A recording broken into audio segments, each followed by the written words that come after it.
Welcome to Agatha Christie, She Watched, with Teresa Peschel. I hope you'll be able to tell that we improved our sound, though you'll probably be able to hear us much better than the first episode. And we are going to look at, after the first episode of Murder on the Orient Express, the 2001 version with Alfred Molina, we moved up in time to the 2010 version featuring David Suchet as Hercule Poirot. And I'd like to introduce the star of the show, Teresa. How are you doing today? Hi, I'm Teresa Peschel, and my gosh, I'm the star. How exciting. And yes, this is my first time talking in the podcast in the office under the stairs, because our first effort was taken at our dining room table, and we discovered that, well, it was echoing. And so here we are, tucked in the padded, quiet, subdued office under the stairs that Bill feels traps him because he doesn't have a window to the outside. But you know, it works for podcasts. So this is actually very interesting, I think, because we got to see this after the Alfred Molina version. So what were your first reactions when you were watching this version? Poirot was very angry throughout. He was in a pissy mood. You can tell that David Suchet is getting older as these shows go on, but he was definitely in a pissy mood throughout. It didn't seem to matter what anyone did. He was pissy and irritated. So when the movie opens, you see he is clearing up a problem with the regiment in Palestine. And there was a suspicious death involving one of the young lieutenants. And the lieutenant lied about it, and it turned out that the death was a fall. It was not murder of this woman, but the lieutenant had been carrying on an adulterous affair with her. And since he was a married man, we don't know if the other woman was a married woman. We don't know. But he was a married man, and he lied. And Poirot accuses him and stands on principle, and by God, people should behave better than this. And he produces evidence that the young man was just a liar and an adulterer, but not a murderer. And then you get this very brief flash of this humiliated young man shooting himself in front of Poirot. And Poirot, I think, was having a little bit of a hard time dealing with this, because you don't like seeing somebody blow their brains out right in front of you as a result of what you had just been saying, because by God, you were condemning them, and rightly so, for being a liar and an adulterer. But you know, you're not allowing anything, any kind of humanness in this, and people make mistakes all the time. We don't behave perfectly. Yeah, that seems to be a theme throughout this particular episode, which is, this is where you get an adaptation where a writer decides to frame a theme much stronger than in the book. Oh, yes, because then we move on to Poirot overhearing Mary Debenham and John Arbuthnot, which happens in every single one of the movies. He overhears them talking. But he overhears them talking in the streets of Istanbul, and they see this woman running from a screaming mob. And apparently she is carrying the baby of a man, not her husband. She is an evil, wicked adulteress. And so, as Poirot implies, he's sad because this is not the right thing to do, but it's a different culture, and we have to be understanding, and so it's okay to stone adulterous women. But, as Poirot himself should know better, and maybe he does on some level, you don't actually know, because people can say anything. And plenty of women have been stoned to death. Plenty of men have been tarnished because somebody lied. Somebody who didn't like them. Somebody who was looking to score points. We don't actually know. And let's face it, is adultery worth murdering someone? Well, I guess that culture makes it okay. So it's okay. It's noted he said that in a conversation with Mary Debenham, who was deeply disturbed by what had happened in front of her. She was horrified. She was absolutely horrified. Mm-hmm. And Poirot gave her, well, it's a culture difference. Sure, whatever. I think there was another difference as well. Of course, not only do we actually see David Suchet's interpretation of Poirot as right out of the book, which was much more of a comfort than seeing Alfred Molina in his rumpled tie and no evidence of any kind of obsessive-compulsive disorder. That was definitely a problem with the set dressers on the 2000 not the set dressers, I'm sorry, the wardrobe. That was definitely a problem of the wardrobe department on the 2001. But the other reason I think, so Poirot is already in a bad mood. He's already in a bad mood. He's had somebody shoot himself right in front of him because of something he said. He watched a woman being murdered, but it was okay because, well, she was an adulterous whore. So, hey, what can you say? It's a cultural thing. And then he sees Ratchet in the hotel, and he's not impressed with Ratchet basically being a very unpleasant person. And then Ratchet comes to him on the train after some folderol, getting him on the train at the last possible minute. And Ratchet asks for help. Ratchet knows that he is in danger, and he asks for help. And Poirot, who does not like Ratchet, says no. And then Ratchet gets murdered. And it bothers Poirot very much when a potential client asks for help and then gets murdered, because this is almost like an affront to him personally. And there has to be the sensation that if I would have said yes, I might have saved this man's life. This was a sort of trope that has appeared before, like in Murder on the Links, when he gets a call to come visit the chateau in France, and by the time he gets there, the man's already dead, and it's like he feels kind of responsible because he wasn't there in time to do anything about it. For those of you who aren't familiar with Murder on the Links, that was the second Hercule Poirot novel, and let me remind you that Peschel Press did an annotated version of that, so you get the complete footnotes and explanatory essays for every stage of the game in Murder on the Links, and an explanatory essay of who the crime of the century the book was based on. Which brings us back to Orient Express, because just like Murder on the Links was based on a famous French murder case, this was based on a famous American murder case. Yes, it's the kidnapping of the Lindbergh baby. Mm-hmm. And for that has receded into time now, but when Agatha wrote this in 1934, it was on every newspaper in the world, including non-English speaking. Everybody read this story. And at the time that she published it, they still hadn't arrested Hauptmann for the murder. So they still didn't know exactly what had happened. They did know the baby was dead, but they didn't know who done it. What did you think about the overall tone of it? It was a very grim, almost all the way through. It was very, very grim. It was definitely very grim. Poirot was pissy. He was angry. He was being forced to confront the fact that idealism and fine principles run into messy reality, and what are you supposed to do? And the more he learned about Ratchet, the more he realized what an unpleasant man Ratchet was. Because when you think about it, Ratchet murdered Daisy. Ratchet caused the deaths directly or indirectly of 6 people. So let's count. He murdered Daisy within an hour of kidnapping her. He never had any intention of handing her over for the ransom. That's a given, because kidnappers, if they plan on handing the victim back, they don't murder them within an hour of kidnapping. That's just not done. So he killed the baby. Then Sonia Armstrong miscarried. She was late in her pregnancy, probably at the 7-month mark. Even today, a baby delivered at 7 months is chancy, whether they'll live or not. But that was a death sentence. That baby died probably before drawing its first breath. And nobody ever tells you the sex, but that was little Daisy's either brother or sister dead. So that's death number 2. Sonia died. That's death number 3. Her father committed suicide because he could no longer go on with his life, considering that he had just lost his daughter, his newborn, and his wife. The French nursery maid committed suicide because she was being so harassed by the police that she hung herself in her jail cell because it was the only escape that she could see, and she was completely innocent.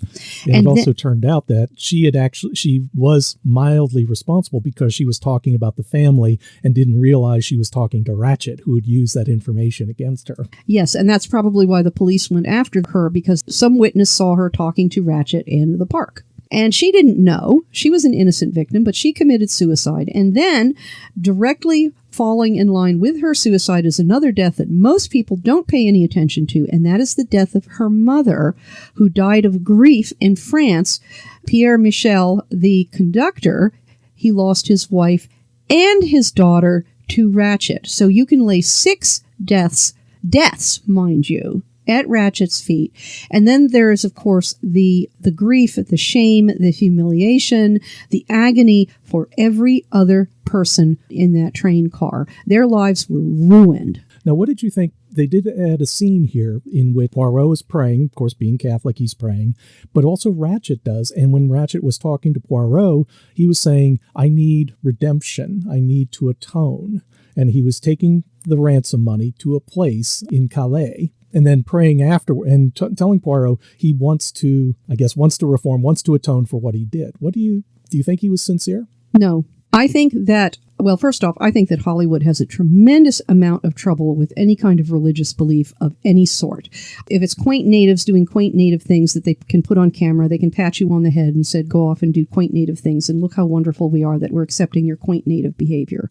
The thing is, when you see someone praying or going through any kind of ritual, you do not know what they're actually thinking. Rituals have their own power over time. So there's Ratchet on his knees praying. Does he really mean it? And the answer is you can't really tell, because one person praying on their knees looks like another person praying on their knees.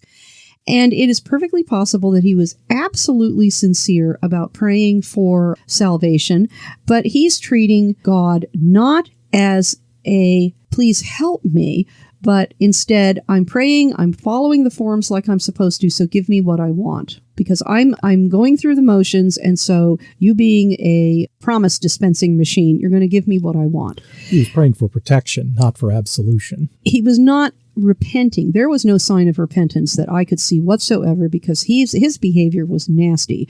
Because if you notice, even from the opening scenes, he was unpleasant in the hotel. He is rude to both McQueen, his personal assistant, and Osterman, his valet.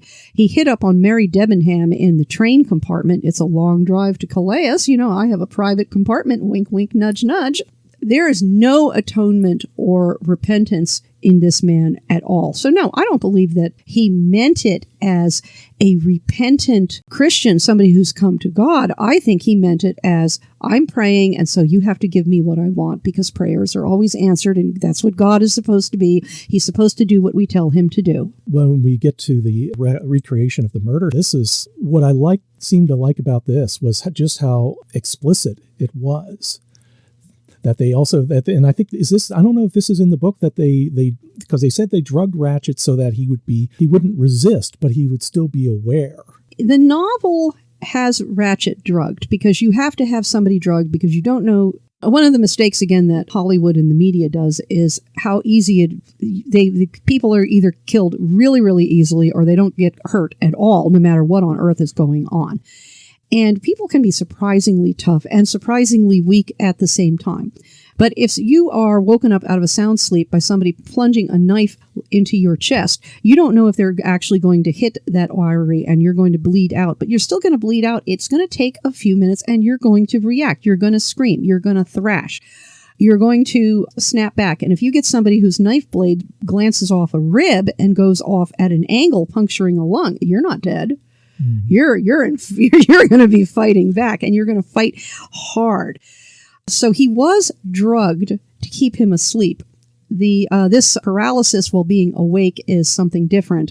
But again, I don't really have a problem with that, because he deliberately murdered Daisy within an hour of kidnapping her, and that led to a whole slew of other deaths, which he had to have been aware of, because every single person who came into contact with him would have told him this, and of course it was in all of the papers. He knew what had happened. And there's no repentance, and so if they want him to suffer a little bit, I think that's very normal. That's very human. Yeah. Well, I think it leads to the end, of course, where in this one, as opposed to the Alfred Molina one, Poirot has a real crisis of conscience. What is the right thing to do? Is to turn them in to the Yugoslavian police, or to take the accepted story? And I think a lot of media out there, they tend to treat that kind of question as flippant, not worthy of investigation, or they actually embrace it. Because you remember Chicago, the musical, what's the song? He had it coming. He had it coming. Yes, he had it coming. Well, Ratchet did have it coming. And again, I understand Poirot having a crisis of conscience, particularly with the setup that we get here at the beginning of the 2010 Orient Express, where the lieutenant shoots himself in front of him because of the choice that he made. He watched a woman being stoned to death, and claimed that it was a cultural thing and didn't even consider the fact that you don't know if anything you were told was true. And then, of course, Ratchet asked him for help, and he refused because he didn't like Ratchet. So he's pissy and angry, and I really think that we were seeing Poirot coming up against the limitations of utopian thought, that real people are messy. They make mistakes. They make the decision that they think is best at the time, or they just do something because the phase of the moon is that way, or because they've got this itch and they don't stop and think for 30 seconds. Well, they also had a difference here from the Molina one, where the Ratchet and Molina got off on a technicality, whereas Ratchet in the trial here was tried and was found innocent because the district attorney was pressured by the mafia to basically throw the case. So you had a judicial system that rendered a verdict that was obviously injustice. Well, yes, and that was obviously injustice, although, again, I really have to wonder how much the only person that we are hearing about pressure put on the case was the district attorney. And I would say that there was also the judge, and the jurors were all being pressured as well, because there have been plenty of cases, any legal student can tell you this, there have been plenty of cases where all of the evidence says one thing and the jury says something different. It doesn't seem to matter what the judge has to say. It doesn't seem to matter what the prosecuting attorney has to say or what the defense attorney has to say. The jury makes up its own mind and says he done it or it's okay. So we're hearing that justice was suborned in terms of the district attorney, but I would say even though it wasn't put into the story, that's very unlikely. Again, thinking about the newspapers of the 1930s, every single newspaper in the English-speaking world would have said, look at that man, he needs to be hung and his throat cut. And the jury would have known that. It's really hard to find jurors who are completely ignorant of every single thing that's going on because their relatives will tell them. So that was a very clumsy bit of shorthand, I thought. The more I think about it, the more I think that there was a lot more to it than just the single district attorney, the prosecuting attorney. It was also the judge and the jury that the mafia put pressure on all of those people. And what does that say to the family? You know what that says to the family? You cannot rely on the judicial system. That's what that says. That's the message that they got loud and clear. And Ratchet got off, and Cassetti got off. He fled to Europe. He changed his name to Ratchet. He still obviously got money. Yeah, $200,000. Well, he must have more money than that, because if he cannot hand over $200,000 in ransom money, if he is also paying for tickets on the Orient Express for himself and his assistant and his valet. So he is having to spend money on his own care. So where is that money coming from? So he's obviously there is a source of income somewhere there. Mm-hmm. What can I say? I spend too much time thinking about infrastructure. Well, and it was also seen, again, they inserted this as part of the movie, because the passengers who served as the jury, they pass themselves off. They say they're nice people. We're good people. We're just doing this one thing. And Poirot, I think, was still on the fence until John Arbuthnot got out his gun and said, we can't let them live. We have to kill Poirot and the director of the Orient Express. That was made up by the scriptwriter, folks. Agatha didn't do that. Well, he didn't do that, though, but Mary talked him down, and they were all willing at that point to say, if he goes to the Yugoslav police and turn us in, we will accept the consequences. And I would like to think that might have changed his belief, that they were willing to put themselves under the same judicial system that Ratchet was tried under. Well, you also had the Princess Dragomirov saying, I will take the blame if everyone else goes. My life is over anyway. Yeah. But, here's another little tidbit that Poirot should have known, which is that Monsieur Bouc mentioned several times the brutality of the Yugoslavian police. And I can tell you, based on some of the other things that I've read,